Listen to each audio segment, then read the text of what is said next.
We can check one on LinkedIn, I think.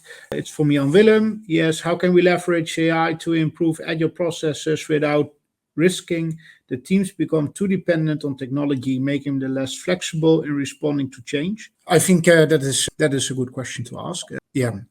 I think in general this is really important, right? So if you would blindly trust any AI solution that's running in your business, then eventually that becomes your, let's say, most trusted advice partner in the processes that you do, right? So I think in general, what you want to achieve as a business is that an AI becomes supportive instead of that it takes over the processes that you have running within your business. So see it more as as what Andy also said in this presentation, as a tool that supports you, but it is not overtaking all the processes that you have. So use it to give advice, use it to do your data analysis, use it to maybe have a more advanced analysis across anything that you do, but always be keen on that you use it as a supportive tool instead of as the final tool that can do anything and that you just 100% rely on the output that comes out of the suggestion that it makes.